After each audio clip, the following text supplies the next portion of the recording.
اللهم متعنا براحة البال وصلاح الحال وقبول الأعمال، وانعم علينا بصحة الأبدان، واكفنا شر الإنس والجان. اللهم صل وسلم وبارك على سيدنا محمد وعلى آله وصحبه وسلم.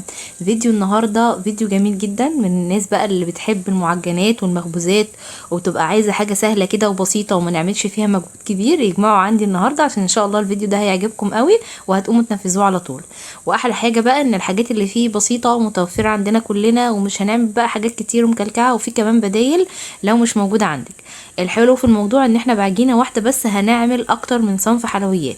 المكونات اللي احنا هنكون محتاجينها عباره عن ايه؟ عن دقيق وزبادي وفانيليا وزيت وخميره وسكر وملح. والصوص بقى اللي هنعمله زبده وجبنه مثلثات وكمان لبن بودره وفانيليا برضو وكريم شانتيه. هنعمل ايه النهارده؟ هنعمل سينابون بالقرفة وسينابون بمربى الفراولة، وكمان هنعمل من نفس العجينة كرواسون بالجبنة وكرواسون بالفراولة وكرواسون كمان بالسادة، ولو عندك شوكليت الحاجات اللي موجودة عندك حطيها. اول حاجة عشان نعمل العجينة هنحط الدقيق عليه بيكنج باودر وفانيليا وخميرة وملح ولبن بودرة، وهنحط معلقتين من الزبادي وشوية زيت، وهنعجن بمية دافية.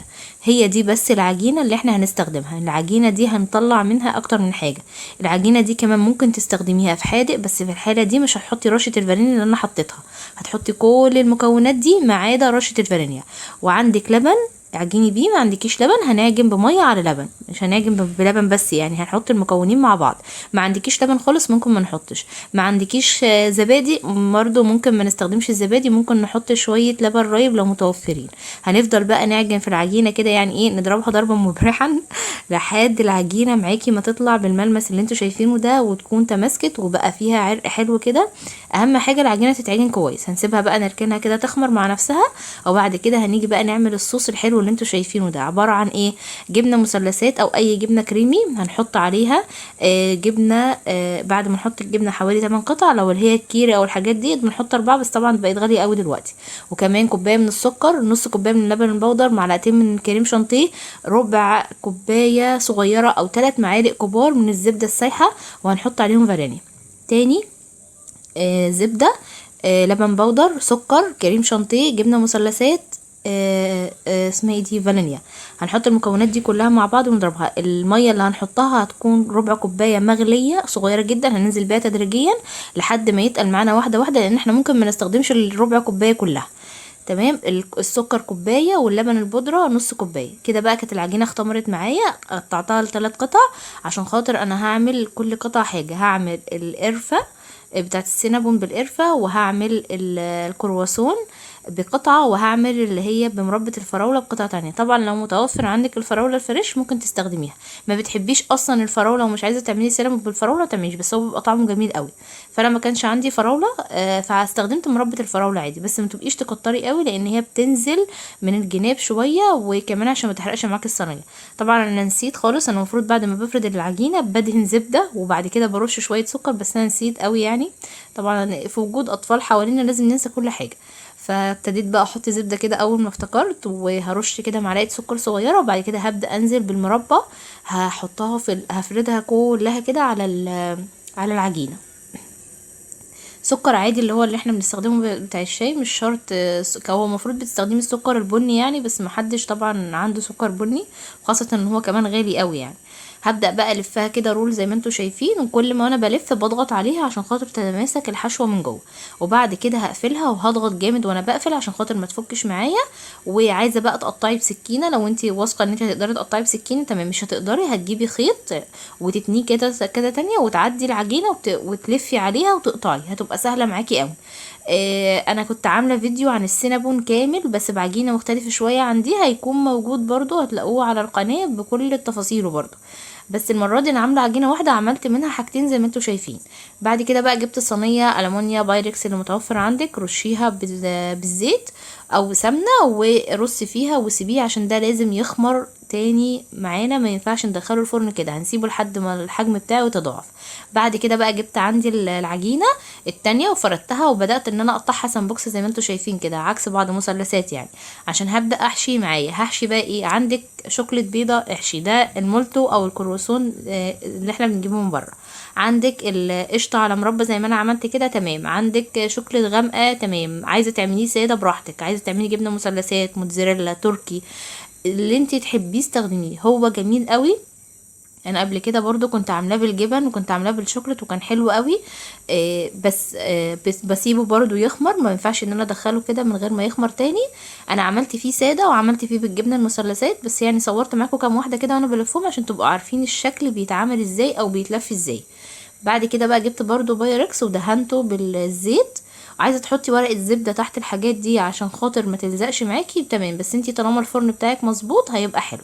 بعد كده بقى هسيبه برضو يخمر، وبعد ما يخمر المفروض ان احنا بنجيب بضايه هقول لكم دلوقتي ايه المكونات التانية وايه اللي انا استبدلته عشان انا ما بحبش البيت صراحه.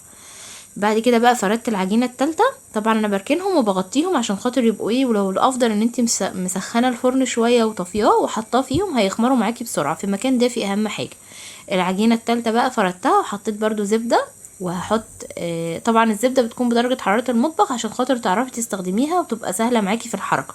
وبعد كده رشه سكر صغيره خالص، وبعد كده بقى عندي قرفه على سكر. خلطتهم كده مع بعض وهدهن العجينه كلها كده هفردها عليها. بعد كده هرف برضو رول زي ما انتوا شايفين، وهضغط برضو كده عشان اقفل الفتحات ديت، وهبدأ بقى اقطعها كده بالسكينة. انا بعمل كل 4 صوابع بقطع قطعة عشان خاطر يبقوا ايه قد بعض كده متساويين يعني وشكلهم يبقى حلو. هحطهم برضو في البايركس كده مع بعض. برضو هسيبهم يخمروا هما كمان، وعلى ما يخمروا بقى هعمل الصوص اللي احنا هندهن بيه الكرواسون بس اللي هيتدهن معايا. بصوا حجمه تضاعف ازاي. انا جبت شويه قهوه اللي هي سريعه الذوبان وحطيت عليهم شويه لبن. لو عايزه وشه متحمر قوي قوي ممكن كمان تحطي بيضايه، بس انا صراحه ما بحطش بيض. بعد كده بقى هنعمل ايه، هنعمل ام علي. الفيديو النهارده حلو قوي بجد، احتفظوا بيه. طبعا ام علي سعرها برضو العلبه اللي كنا بنجيبها ب10 بقت دلوقتي سعرها غريب شويه، وعندي احنا بنحبها قوي. فعملت ايه، جبت الرقاق الناشف اللي احنا بنستخدمه باللحمه المفرومه وكسرته زي ما انتوا شايفين كده، وعندي شويه مكسرات ولبن وفانيليا وسكر.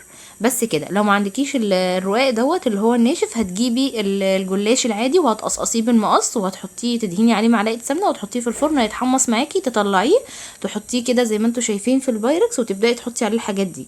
اي مكسرات عندك حطيها. انا كان عندي شويه زبيب على سوداني على بندق، وخدت بقى السكر على الفانيليا على اللبن، وكنت حاطه اللبن ده مزوده شويه ميه مش مخليه لبن قوي يعني عشان الطعم شويه.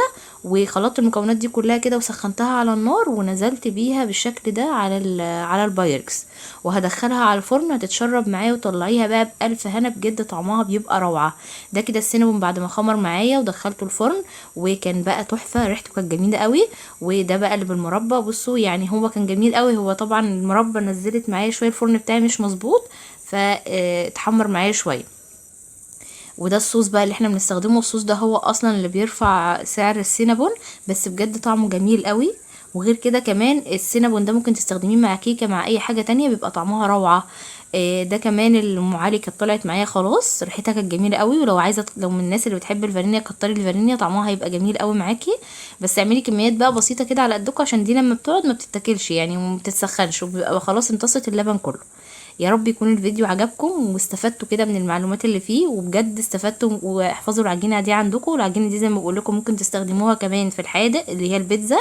بس ما تحطيش عليها فانيليا، طعمها تحفه قوي. ادم بيقول لكم حطوا لايك.